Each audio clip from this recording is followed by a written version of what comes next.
Restez connectés à l'actu en Aunis avec Super U, commerçant autrement à Maran.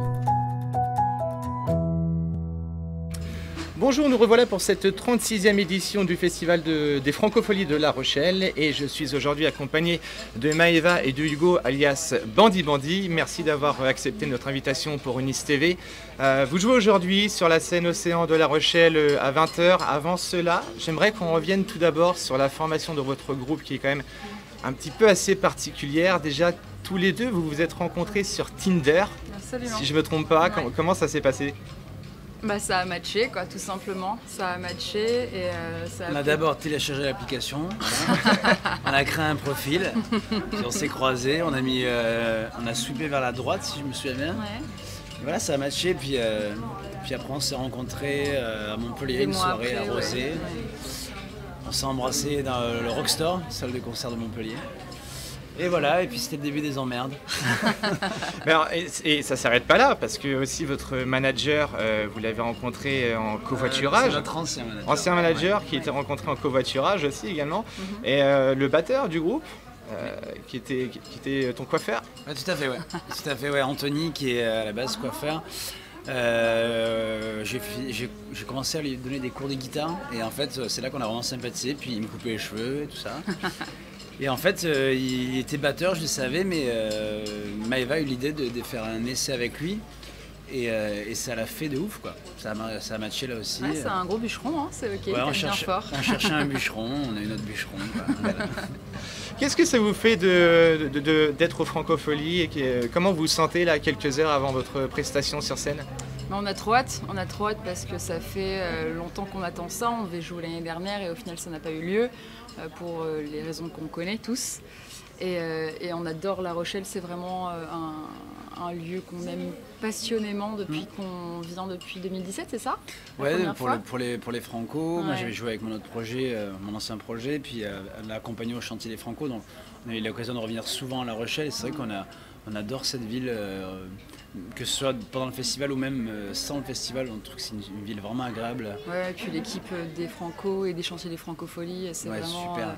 une grande famille. On a eu l'impression de faire 2 ans de colonie de vacances, même les artistes avec qui on est, c'était vraiment très très très bien, quoi. Et c'est vrai que ça rappelle un petit peu la colo, les Ah ouais, Francopholies, carrément. maintenant que tu le dis. Vous avez sorti un EP de 5 titres, c'était en octobre 2019. Le 25 juin dernier, est sorti votre dernier single, c'est Tachycardie. C'est ça, Repé même. dernière EP. Dernier EP, ouais, Tachycardie. Pourquoi le choix de ce titre, justement ? La tachycardie, donc ouais, c'est pour plusieurs raisons. Il y avait ce rapport avec le cœur, l'histoire d'amour, le cœur qui s'emballe, et aussi un sujet qu'on a en commun avec Maëva, ce sont les crises d'angoisse, simplement. Je pense qu'il y a beaucoup de gens qui sont sujets à cette problématique, et alors on aime bien ce nom avec ce côté un peu médical. Voilà, il y avait il y a plusieurs lectures sur ce titre-là et ça nous parlait, quoi. Ouais. Et en fait, c'est surtout le titre d'une chanson qui s'appelle Tachycardie qui est dans cette EP-là. Et voilà, on trouvait que c'était un mot assez fort, quoi. Et tachycardie et pas tachycardie, voilà. Tachycardie, ouais, c'est important de le Ouais, dire parce ouais. que beaucoup Ouais, font la faute. Est-ce que c'est facile de travailler quand on est en couple ? Alors non, de base rien n'est non, facile. rien n'est facile, mais je pense qu'à partir du moment où on est en groupe, c'est des relations humaines. Et effectivement, pour le côté des couples, c'est un truc à installer de bienveillance, parce qu'effectivement, nous, quand on rentre à la maison, on est encore ensemble. On part en vacances ensemble. Avec Hugo, on a une relation très fusionnelle qui fait qu'on est vraiment, vraiment tout le temps ensemble. Mais c'est, je pense, juste un équilibre à trouver, comme dans n'importe quel couple au final, quoi. Et justement, au début du projet, j'aimais bien dire que c'était une belle mauvaise idée. Et en fait, avec le recul, tout se passe très bien. Et justement, c'est d'autant plus fort. Et en fait, tu connais pas les jours se ressemblent jamais, quoi, tu vois. Donc c'est un truc que quand tu vois le projet qui nous tient à cœur, puis mon couple qui évidemment est aussi toute ma vie et la nôtre, du coup, c'est justement hyper cool de voir l'évolution et de voir sa moitié évoluer sur scène. Et, au Ouais, contraire, on vit un truc que peu de couples du coup vivent et c'est assez intense. C'est assez fort, quoi. C'est même sur le live, il y a vraiment une dimension où pas on va jouer un rôle, mais on va être une autre personne que nous-mêmes pendant Une partie de un instant, nous-mêmes, une partie de peut-être, nous-mêmes. Et il va y avoir un truc de séduction peut-être un peu plus différent que dans la vie de tous les jours. On est en pyjama chez nous dimanche, une dimension un peu plus peu plus sensuel, je dirais, qui Ouais, du bien coup sûr. fait que ça perdure dans le temps, ce truc-là, quoi. Vous avez très bien d'ailleurs exprimé ce sentiment dans la reprise que vous avez faite de Bonnie and Clyde. Je trouvais ça très intéressant. Alors, vous savez qu'en France, malheureusement, on a pour habitude de classer les artistes. Vous, dans quel genre musical est-ce que vous vous situeriez? Bah, Du le rock, hein. rock'n'roll. Justement, c'est vraiment le faire de. Enfin, vraiment, c'est ce qu'on veut revendiquer, quoi. De faire du rock français. Il n'y en a pas beaucoup d'amis qui font du rock en anglais. Nous, c'était le pari, quoi. Donc, on a une dimension chanson, clairement. Mais avant tout, rock anglo-saxon aussi. Et justement, si on peut remettre un petit peu dans le devant de la scène du rock spontané avec des instruments joués, authentiques. Vas-y, on y va, quoi. Justement, moi, je vous ai écouté. Votre musique m'a fait penser au groupe Dolly. Ouais, j'ai entendu le dire. Ouais, ça m'a fait... ouais, exactement. Ouais. Quelles sont vos influences justement musicales? Elles sont très larges. Ouais, hein. bah justement, moi, à la base, au tout début, je viens du grunge. J'étais un fan de grunge et voilà, Dolly, justement, je pense qu'elle avait des influences un peu communes. Et puis après, dans le rock psychédélique, voilà, en fait, c'est assez large dans le rock. Hein. Ouais, parce que moi, je suis très chanson française à contrario. Voilà.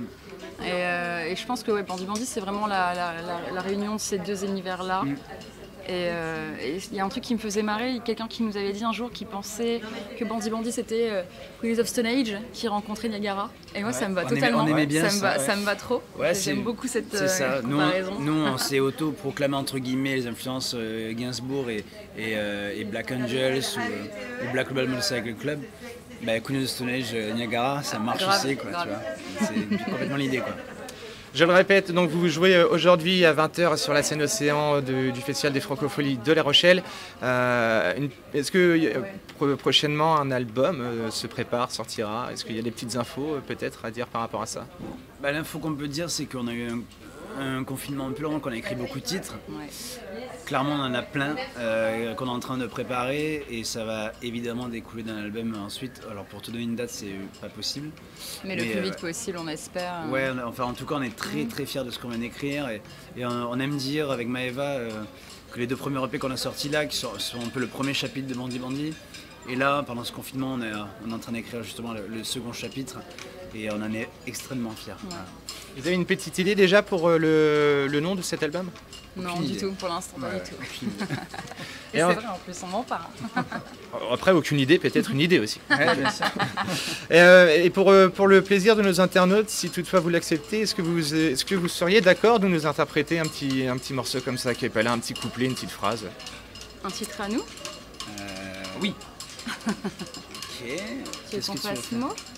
Ok, si tu veux. C'est quoi ta première note? Viens. Ok. Ok, 1, 2, 3, 4. Viens briser mes chaînes, emporte ma haine. Qu'importe si tu l'aimes, tu n'auras pas le choix. Mais je suis pressé de vivre, je suis encore ivre. Libère mes désirs, referme derrière toi. Voilà. Merci beaucoup, c'est un réel plaisir. Merci d'avoir accepté notre invitation pour Unis TV. Je le rappelle, ils sont ce soir à 20h sur la scène France-Océan des Francopholies de La Rochelle. Bandit Bandit, merci. L'EP qui est sorti le 25 juin dernier à Kikardi est toujours disponible. Merci à vous. Merci.